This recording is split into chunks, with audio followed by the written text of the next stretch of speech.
So today is just under 6 weeks out from Team Universe. Is it just called Universe now? Just the Universe now, I think. Matt's doing... This is Matt's 28th Team Universe. Holy crap. I'm making the comeback after maybe a 10-year hiatus, I believe. And Jose is 20 some odd weeks out from the Olympia, I believe?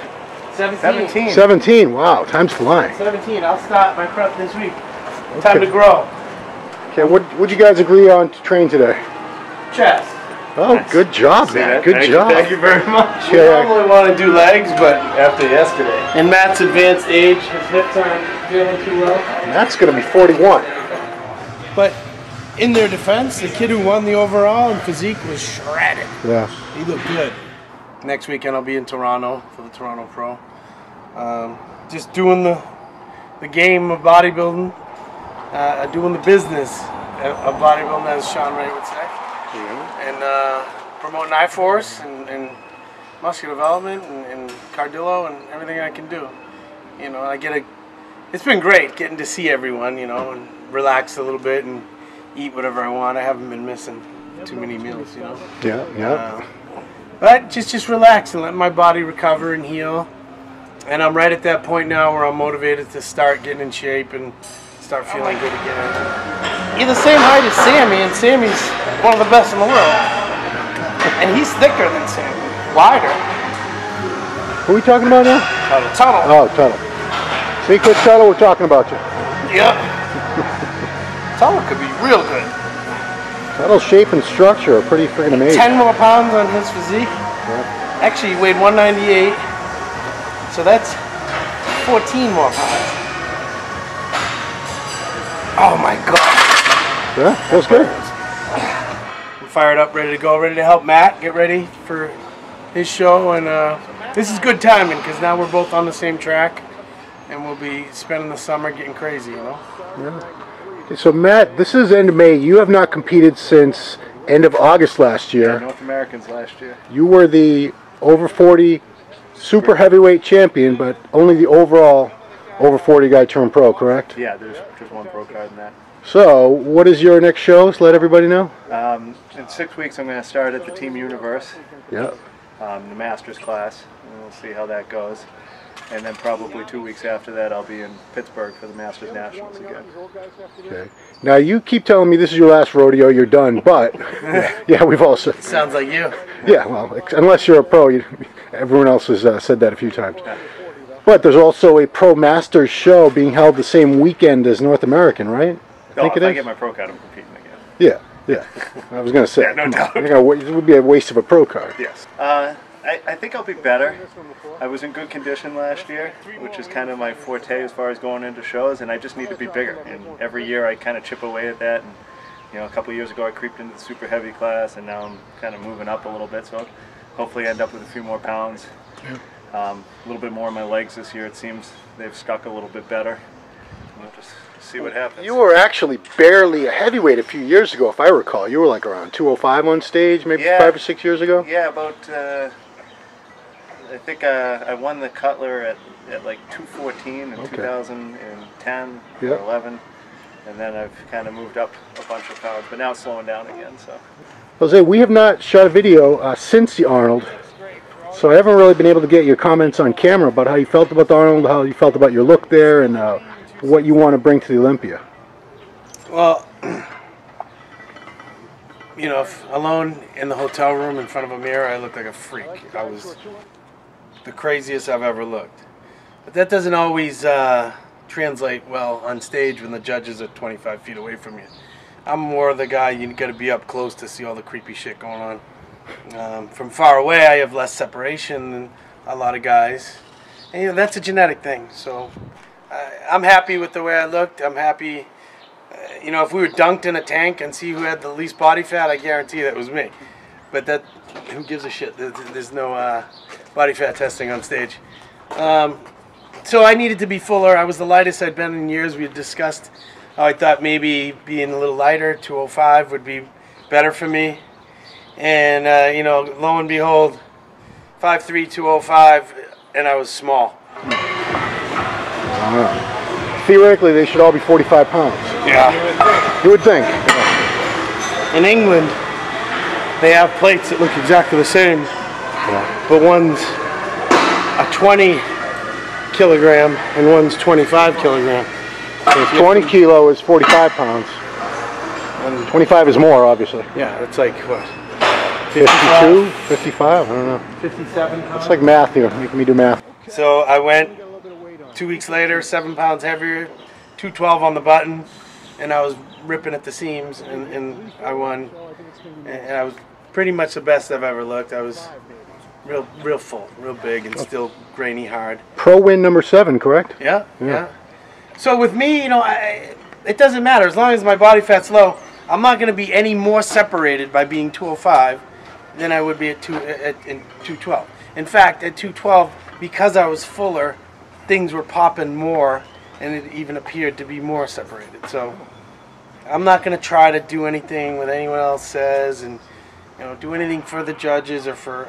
I just do what I feel is best for me, and that's being big and big, crazy looking for the fans.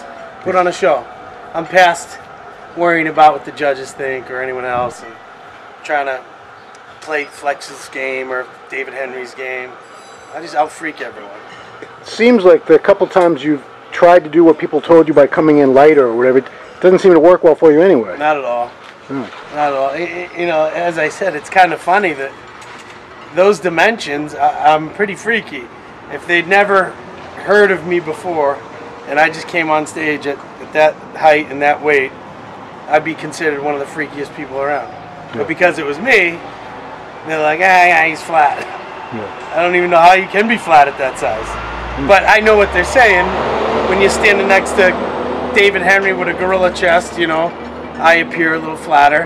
And it wasn't, I couldn't argue the placings at all. Those were unbelievable competitors in front of me. And I look forward to redemption at the Olympia. I do not think that those guys who beat me can beat me again at the Olympia, for many reasons. Now, Flex obviously is a different story.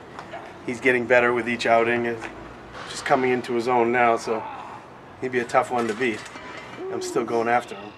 And if I get the opportunity to actually stand next to them and pose toe-to-toe with them, then we're in for a good battle. Yeah. Matt, things are a little more cut and dried with your strategy, I would think. So what is your plan for coming into these shows? I just got to be as shredded as I can be. That's all I do. For me, it's 100% condition. If I can get conditioned enough, I can pretty much hang with anybody. But that's the whole game plan there. I know we've probably talked about this in past videos, but how long have you guys known each other? How long have you guys been training partners? And why does it work so well? We've known each other for 25 years. We've been training together 15 years. And ever since I beat him in powerlifting, just to make that abundantly clear. Yeah. That's how you met? No. We met high school wrestling. We met. Okay. So I've known him since then. He liked me because I looked like a little cartoon in high school. I was a 140-pound little version of himself now. Yeah. That's pretty much what he looked like even in high school. I was vascular with veins everywhere and wearing my singlet out there, and Matt loved it. He's like, hey, you're jacked, let's be friends. So I'm not sure if that's exactly That's how exactly that what he said. He did. He was actually trying to protect me because I was challenging his whole team. Jumping in their pile. I was a punk. Oh, man. Not much has changed. Matt's always my the angel on my shoulder to help me out. Yeah. Would you say your training styles are very, very similar since you train together?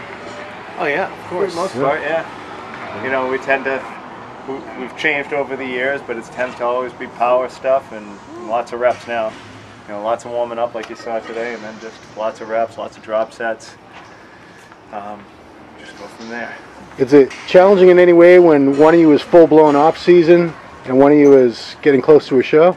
Well, nowadays it's just always challenging for me to try to keep up with him. So I'm always the loser of the bunch. So when especially when we do leg training or something. So when Jose's, pretty far off a show and not really training consistently, that's the only time I have any shot of hanging with him on a consistent basis. Yeah.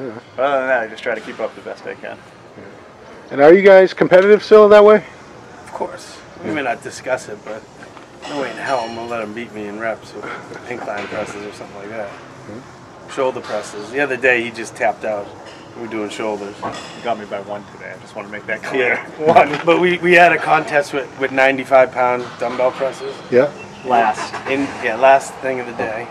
And he did 10? 12. 12. He did 12. You did like 40 or something? I did 30. Yeah. 30, okay. Yeah, why stop at 20? Yeah. So if you do the math, you know, the distance he has to go and we're about even. So Okay, all right, we can look at it that way. pretty much the same. But yeah, friendly competition is always good. That's what drives us to be better, you know? Yeah. Makes me better, that's for sure. Our workouts are always better together than just with anyone else, really, you know? Because we understand each other and know each other. And, you know, he also keeps me from doing dumb shit, you know? Yeah. If I'm feeling really good and getting 365 for 10, 12, 15 reps, whatever, I'll be like, let's go to 450. No. You know, I'm like, yeah, you're right. He's a little more intelligent than me. But And even today, if you just watch it, we didn't even talk. We just went over and did the fly machine first because we knew.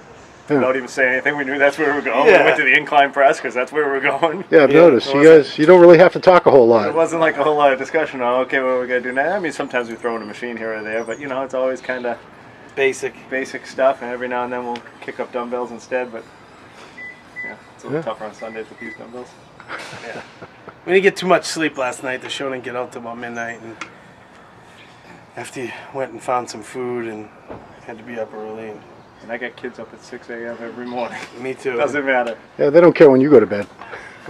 You too. What do you mean? Chewy jumps into bed with me every morning at 6 a.m. Oh, He don't let me sleep. Chewy says 200-pound Newfoundland. Yeah. Yeah, He's big a good dog. baby. Big kid. Take the tank top off before you get out there.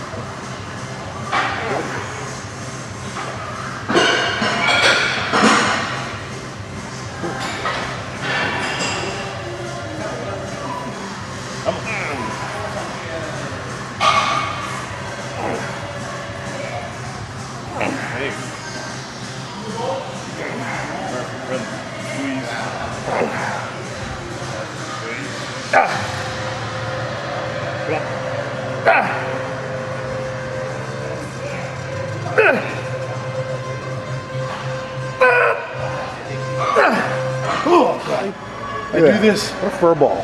for my bear fans, my bear loving fans out there. They do dig that. Yeah.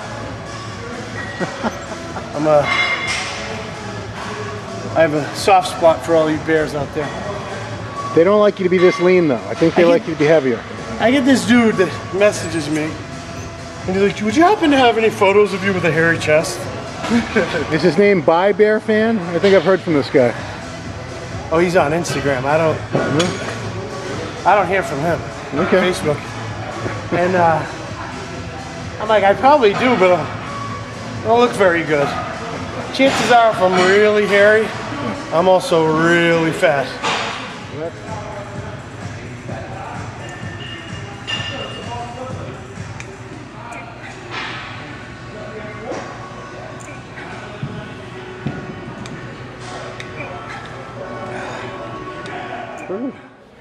Okay, that should wrap it up. All right. Later, MD.